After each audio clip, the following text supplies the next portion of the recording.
Hi there. Today we're going to read the true story of the Three Little Pigs as told by John Saiska, illustrated by Lane Smith.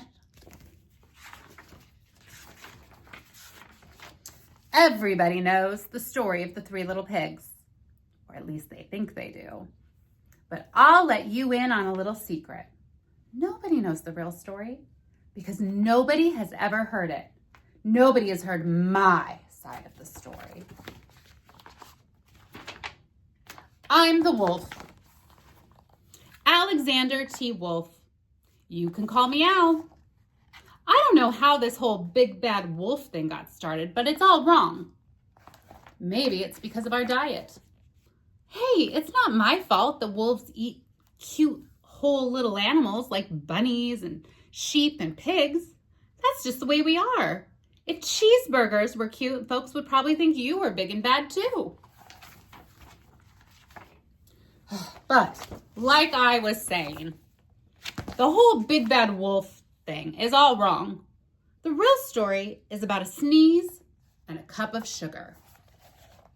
The real story. Way back in Once Upon a Time, I was making a birthday cake for my dear old granny. I had a terrible sneezing cold and I ran out of sugar. So I walked down the street to ask my neighbor for a cup of sugar. Now this neighbor was a pig, and he wasn't too bright either. I mean, he built his whole house out of straw. Can you believe it? I mean, who in his right mind would build a house out of straw? Anyway, so of course, the minute I knocked on the door, it fell right in. I didn't want to just walk into somebody else's house, so I called, Little Pig, are you in? No answer. I was just about to go home without the cup of sugar for my dear old granny's birthday cake. And that's when my nose started to itch. I felt a sneeze coming on. Well, I huffed and I snuffed. Ooh. And I sneezed a great sneeze. And you know what? That whole darn straw house fell down. And right in the middle of the pile of straw was the first little pig, dead as a doornail. He'd been home the whole time. It seemed like a shame to leave a perfectly good ham dinner lying there in the straw. So I ate it up. Think of it as a big cheeseburger just lying there. I was feeling a little better, but I still didn't have my cup of sugar.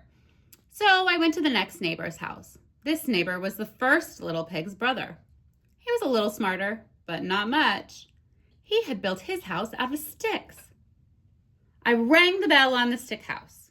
Nobody answered. I called, Mr. Pig, are you in? He yelled, Go away, wolf! You can't come in! I'm shaving the hairs on my chinny chin chin! Oh, I had just grabbed the doorbell. Whoops, sorry. I had just grabbed the doorknob when I felt another sneeze coming on. I huffed and I snuffed, and I tried to cover my mouth, but I sneezed a great sneeze. You're not going to believe this, but the guy's house fell just like his brother's. When the dust cleared, there was the second little pig, dead as a doornail. Wolf's promise. Now, you know food will spoil if you just leave it out in the open. So I did the only thing there was to do. I had dinner again. Think of it as a second helping. Oh, I was getting awfully full, but my cold was feeling much better. And I still didn't have that cup of sugar for my dear old granny's birthday cake. So I went to the next house. This guy was the first and second pig's little brother. He must have been the brains of the whole family because he built his house out of bricks. I knocked on the brick house. No answer. I called, Mr. Pig, are you in? And do you know what that rude little porker answered? Get out of here, wolf! Don't bother me again! Talk about impolite. He probably had a whole sack full of sugar, and he wouldn't even give me one little cup for my dear old granny's birthday cake. What a pig! I was just about to go home and maybe make a nice birthday card instead of a cake When I felt my cold coming on, I huffed and I snuffed and I sneezed once again. Then the third little pig yelled, "And your old granny can sit on a pin!" Well, now, I'm usually a pretty calm fella, but when somebody talks about my granny like that, I go a little crazy. When the cops drove up, of course I was trying to break down the pig's door. And the whole time I was huffing and puffing and sneezing and making a real scene. The rest, as they say, is history. The news reporter found out about the 2 pigs I had for dinner. They figured a sick guy going to borrow a cup of sugar didn't sound very exciting. So they jazzed up the story with all that huff and puff and blow your house down. And they made me the big bad wolf. That's it. The real story. I was framed.